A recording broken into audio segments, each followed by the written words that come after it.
विश्वविद्यालय बांसवाड़ा के अवसर पर आए हुए कुलपति इंदिरा गांधी खुला विश्वविद्यालय के डॉक्टर नागेश्वर राव जी, विश्वविद्यालय के कुलपति आदरणीय सुरानी जी, अकादमिक परिषद के सदस्यगण, समस्त अधिष्ठाता संकाय सदस्यगण, दीक्षा समारोह में आए हुए अन्य विश्वविद्यालयों के भी कुलपति और अन्य महानुभाव,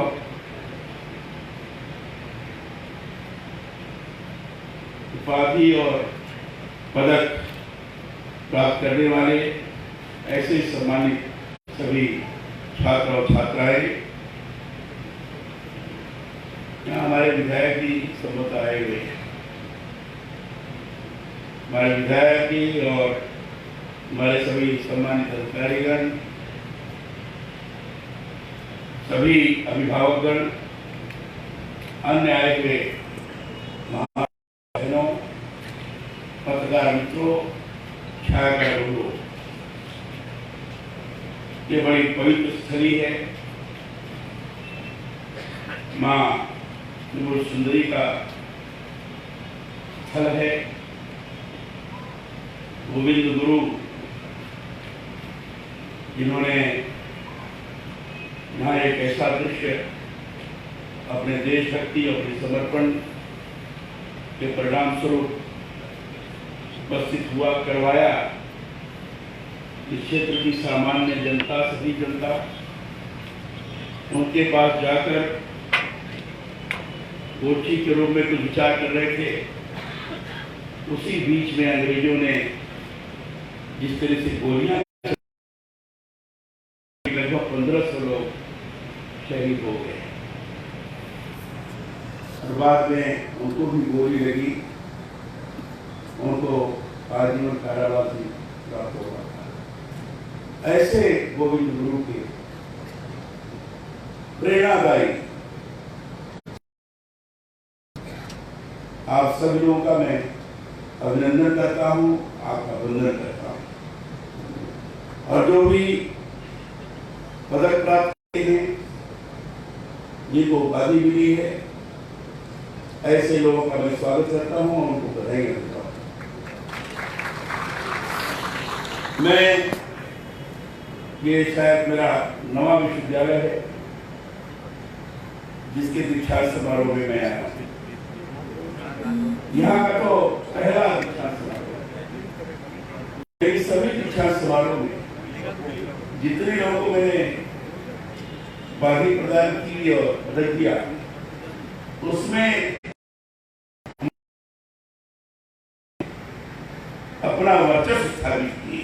सर्वाधिक मात्रा में छात्राओं ने पदक प्राप्त किया है और 75% से ज्यादा। और यहाँ भी मैंने देखा कि 24 स्वर्ण पदक दिए गए। छात्र हैं और 16 छात्रा हैं। मैं इस सब लोगों को बधाई, छात्र अपेक्षा कर और आगे बढ़ने की स्पर्धा भाव से और छात्रों से भी कहना चाहता हूं, वो भी अत्यधिक परिश्रम करके एक ऐसी स्थिति का निर्माण करें ताकि उनके परिश्रम के कारण लोगों के सामने प्रस्तुत हो, लोगों को प्रेरणा प्रदान कर सकने में सक्षम हो। मेरी मान्यता है छात्र छात्राएं समझ रूप से मिल करके अगर अपनी प्रतिभा का सकारात्मक दृष्टि से उपयोग करेंगे तो देश आगे बढ़ेगा और विश्व गुरु के सिंहासन पर प्रतिष्ठित होने में किसी प्रकार का कोई ख्याल नहीं होता है। एक ऐसी स्थिति का निर्माण राज्य सरकार द्वारा 2012 के अध्यादेश से राजीव गांधी जनजातीय विश्वविद्यालय की स्थापना उदयपुर में हुई थी। तदुपरांत 2016 से में राज्य सरकार ने पुनरीक्षित अध्यादेश 2000 इस विश्वविद्यालय का नामकरण गोविंद गुरु जनजातीय विश्वविद्यालय किया, जिसका मुख्यालय बांसवाड़ा में कर दिया गया है। बांसवाड़ा, डूंगरपुर तथा प्रतापगढ़ जिले के समस्त निजी एवं सरकारी महाविद्यालय गोविंद गुरु जनजातीय हो गए हैं। अभी जो डिग्रियां बांटी गई हैं ये 16, 17 और 19 की बांटी गई है। हमें लगता है कि 18 में कोई डिग्री नहीं हुई।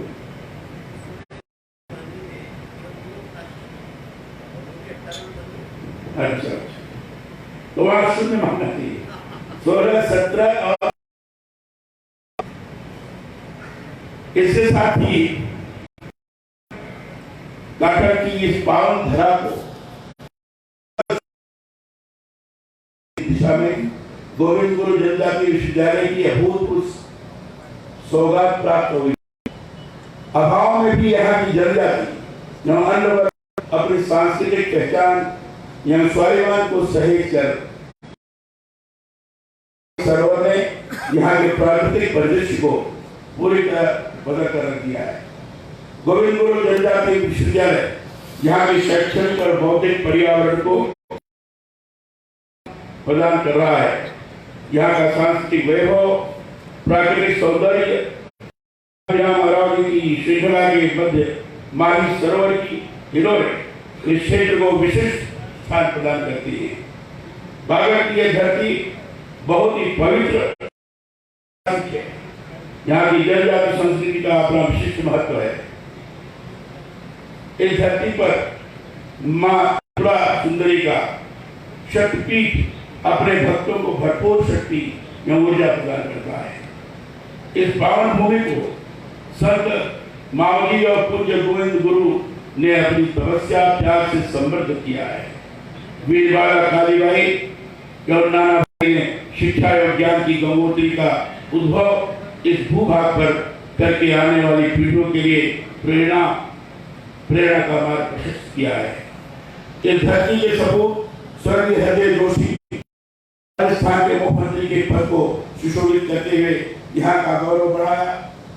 प्रखर जनजाति राजनेता भीखा भाई ने लंबे समय तक राज्य सरकार के मंत्री रहकर जनता की सेवा की। मामा बालेश्वर दयाल ने जन जागृति में उल्लेखनीय योगदान किया। ऐसे अनेक महापुरुषों के कर्म का ही परिणाम है कि आज यहाँ प्रखर समाज सेवी एवं स्वतंत्रता सेनानी पूज्य गोविंद गुरु के नाम से गोविंद गुरु जनजातीय विश्वविद्यालय के प्रथम दीक्षांत समारोह में शामिल होकर मैं स्वयं को अत्यधिक गौरवान्वित महसूस कर रहा हूँ। यह विश्वविद्यालय यहाँ के युवा वर्ग को उच्च शिक्षा की एक बहुत बड़ी सौगात है, जो की नई बुलंदियों तक पहुँचाएगा। अत्यधिक प्रसन्नता का विषय है कि इस विश्वविद्यालय द्वारा इतने कम समय में प्रथम दीक्षांत समारोह का आयोजन कराया गया। यही नहीं, विश्वविद्यालय ने अपने छोटे से कार्यकाल में कई महत्वपूर्ण आयोजन किए हैं। हाल ही में अक्टूबर माह में अंतर विश्वविद्यालय वेस्ट जोन महिला वॉलीबॉल प्रतियोगिता का आयोजन किया, जिसमें देश के 48 विश्वविद्यालयों ने भाग लिया। यह प्रतियोगिता प्रतिभागियों एवं बांसवाड़ा वासियों दोनों के लिए एक अद्भुत अनुभव आई रही है। प्रतिभागी नैसर्गिक प्राकृतिक सौंदर्य को देखकर अभिभूत थे। वहीं बांसवाड़ा वासियों के लिए इस स्तर की बालिकाओं की खेल प्रतियोगिता को देखना रोमांचक अनुभव रहा। रात के समय दुधिया रोशनी में पूरे मनोयोग गर्मजोशी जज्बे के साथ प्रतिस्पर्धाओं का खेला जाना नयनाभिराम दृश्य उत्पन्न करेगा, जो शहर वासियों विशेषकर यहाँ के युवक युवतियों के लिए लंबे समय तक यादगार बनकर रहेगा।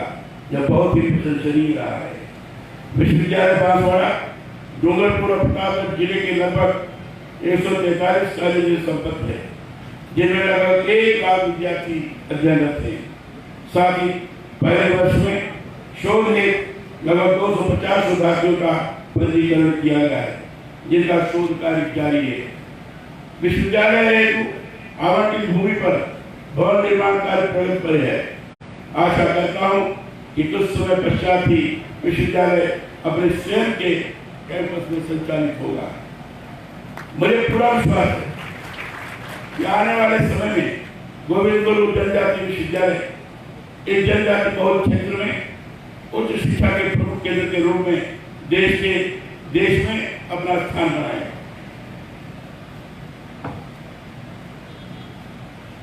इसमें हमारे बड़े ही गतिशील व्यक्तित्व के धनी हमारे यहाँ के कुलपति श्रीमान कैलाश सुधारी जी हैं, जिनकी टीम भी गतिशीलता के साथ काम करने में किसी तरह की संकोच नहीं करती। और मुझे बड़ी प्रसन्नता है कि शैक्षणिक गुणवत्ता और विश्वविद्यालय में अनुशासन के प्रति सजगता दोनों एक ऐसी चीज है जो स्वयं विश्वविद्यालय को अग्रणी बनाने में किसी प्रकार की कमी नहीं रखेगी, बशर्ते कि बात निरंतर लोगों के मन मस्तिष्क बनी रहे। इसकी अगुवाई श्रीमान सुधारी जी कर रहे हैं, इसके लिए मैं साधुवाद देता हूँ। 26 नवंबर को पूरे देश में 70वां संविधान दिवस मनाया गया।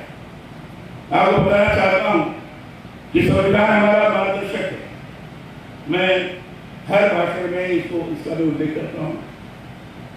इसलिए उल्लेख करता हूँ कि संविधान का जो प्रेम्बल है, प्रस्तावना है, मैंने अनुभव किया बहुत अच्छे पढ़े लिखे लोग, उनसे पूछा जाए तो हम पढ़ा तो है लेकिन क्या है पूरी जानकारी नहीं। फंडामेंटल ड्यूटीज के बारे में भी, मूल कर्तव्यों के बारे में भी जब जानकारी प्राप्त की गई तो फंडामेंटल राइट्स की बात तो करते ही, लेकिन फंडामेंटल ड्यूटीज क्या है इसकी जानकारी। तो हमने तय किया कि हर विश्वविद्यालय में मैं निश्चित रूप से सबसे संविधान की प्रस्तावना और मूल कर्तव्य जो बाद में जोड़ा गया, स्वर्ण सिंह की कमेटी बनी थी, कमेटी ने फंडामेंटल ड्यूटीज के बारे में कुछ बातें की थी और वो भी धारा के अंतर्गत उस मूल कर्तव्य को जोड़ा गया जिसका आपने बात किया है। और इसे इसको मैं बार बार दोहराने का प्रयास कर रहा हूँ ताकि जहाँ लोग अपने अधिकार की बात करते हैं वहां हमारा कर्तव्य क्या है, हमें क्या करना है। संविधान के द्वारा प्रदत्त अधिकार की बात तो आती है, लेकिन संविधान के द्वारा प्रदत्त जो मूल कर्तव्य है उसकी अनुभूति नहीं होती और उसी का परिणाम है जहां जंग हो रही है, राष्ट्र की क्षति की जा रही है, परस्पर एक दूसरे को समाप्त करने का सामूहिक रूप से दुष्प्रयास किया जा रहा है, महिलाओं के साथ अपमानजनक व्यवहार किया जा रहा है। ये सारी स्थिति का निर्माण हुआ है मूल कर्तव्य के अभाव का। ऐसे समय बार बार भाषण करते हुए लोग उसे अनुभव कर सके ये करने का प्रयास कर रहा हूँ। ऐसे में हर भाषण में, लिखित भाषण में जिस पैरा को जोड़कर पढ़ता हूँ, आपको बताना चाहता हूँ कि संविधान हमारा मार्गदर्शक, हमारा मूल ग्रंथ है। मूल ग्रंथ मैं इसलिए बोल रहा हूँ कि जिस तरीके से कुरान, बाइबल, रामायण, महाभारत, गीता, वेद हमारे पूजनीय ग्रंथ हैं, उनके द्वारा मार्गदर्शन हमें प्राप्त होता है। उसी तरीके से आज लोकतंत्र के अंतर्गत, लोकतांत्रिक प्रणाली के अंतर्गत संविधान ही हमारा मूल ग्रंथ है। उसी के अनुरूप चल करके हम देश को आगे बढ़ाते हैं। यही हमारा मूल ग्रंथ है, इसी के मार्गदर्शन में चल रहा है। संविधान की प्रस्तावना में राष्ट्र की मूल भावना का उल्लेख है। संविधान में हमें मौलिक अधिकार, संविधान के अनुच्छेद 51 में हमारे द्वारा किए गए कर्तव्य को परिभाषित किया गया है। मौलिक अधिकार और कर्तव्य ये दोनों ही संविधान के प्रमुख स्तंभ हैं।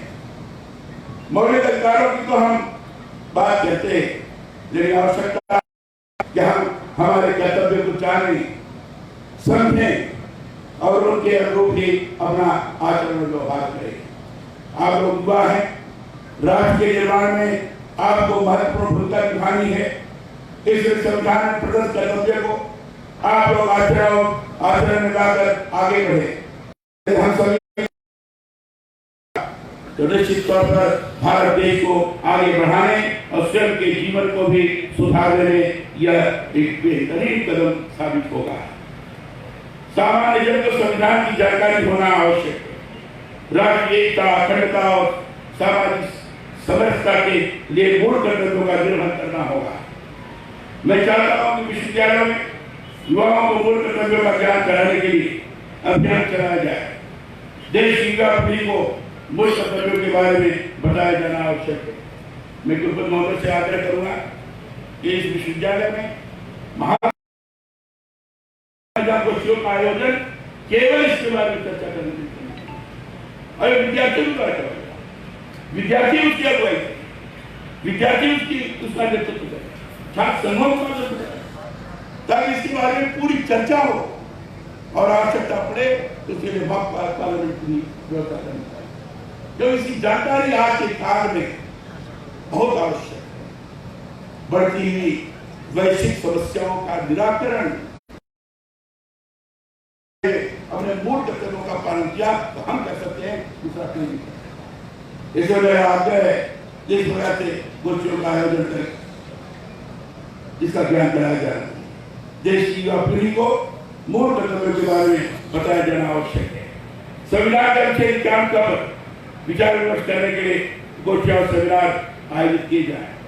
मैं एक बार फिर से उन सभी पदक और उपाधि प्राप्त कर्ताओं को बधाई और उनके सुनहरे भविष्य की कामना करता हूँ।